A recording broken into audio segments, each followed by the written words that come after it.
Le bon vieux concept de croissance potentielle, aussi critiqué soit-il, continue à imprimer sa marque sur nos raisonnements avec une autorité qui ne se dément pas. La crise a sapé les potentiels des pays avancés et la reprise actuelle serait déjà en train de buter sur des capacités étriquées. Nous continuons ainsi à commenter nos économies comme si elles étaient dominées par les lois physiques de l'industrie, comme si les entreprises fonctionnaient essentiellement en puisant dans le panier fini des ressources humaines et financières nationales, comme si la productivité et sa mesure relevaient d'une science exacte. Ces réflexes sont vivaces, et pourtant, prenons d'abord le cas de l'économie américaine.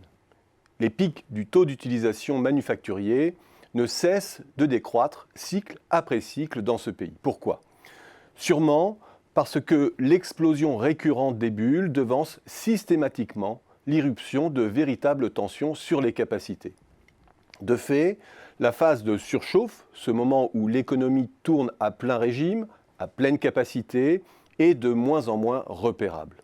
Ce point d'orgue de la reprise, celui où le surcroît de demande est converti en accélération de l'inflation, doublé d'un durcissement monétaire, a systématiquement été devancé par l'irruption des crises financières. Sûrement aussi parce que la limite même des capacités est de plus en plus insondable pour les entreprises. 1. Elles externalisent les composantes les plus variables et standardisables de leur production. Augmenter la production est dès lors de moins en moins assujettie à une décision d'embauche ou d'investissement, notamment quand les modèles d'affaires à coût fixe gagnent du terrain. 2. Elles fonctionnent de plus en plus à flux tendu avec des délais d'ajustement très courts. Enfin, les limites véritables de la croissance sont difficiles à identifier dans une économie qui navigue très en deçà de ses pics passés de taux d'emploi, qui multiplie les bullshit jobs, le freelance d'appoint, autant de jobs qui peuvent demain se reclasser ailleurs. Si la demande s'accélère aux États-Unis, rien ne nous dit que cette économie ne saura pas mobiliser ou redéployer les ressources nécessaires sans tension majeure. Et c'est bien ce qu'elle a démontré jusqu'ici, en dépit du gros coup d'accélérateur budgétaire de Trump. Prenons ensuite le cas de l'économie européenne, qui peut donner la sensation de pousser ses cycles jusqu'à maturité, puisque les taux d'utilisation flirtent avec leur pic historique à chaque retournement. La zone, en fait, accompagne les fluctuations de l'économie mondiale sur un mode adaptatif. L'industrie règle au plus fin ses capacités, ses stocks, dans un souci de rationalisation extrême. Et à chaque souffle de reprise dans cette zone, à flux tendu, à effectifs resserrés, les tensions apparentes surgissent rapidement, dans l'industrie du moins, sans générer d'inflation. Ces tensions ne sont dès lors plus les symptômes d'une économie tournant à plein régime. Elles ne signalent en rien ce plafond de verre qui bornerait nos possibilités de croissance.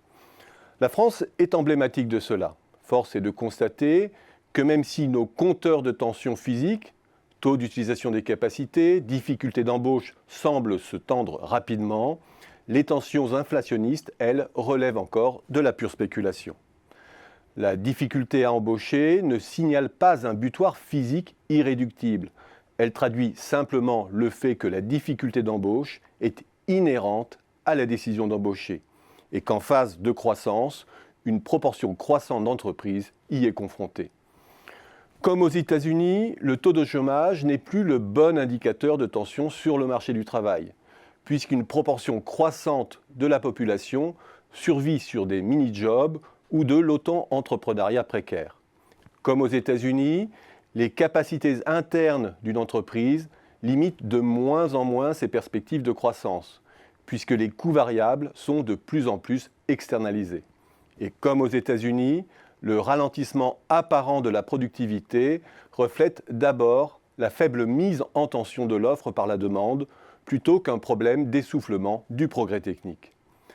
Pour l'heure, il faut bien admettre que nous ne savons plus grand-chose de nos potentiels et que seule une stabilité financière bien hypothétique sur longue période nous permettrait d'en prendre la mesure.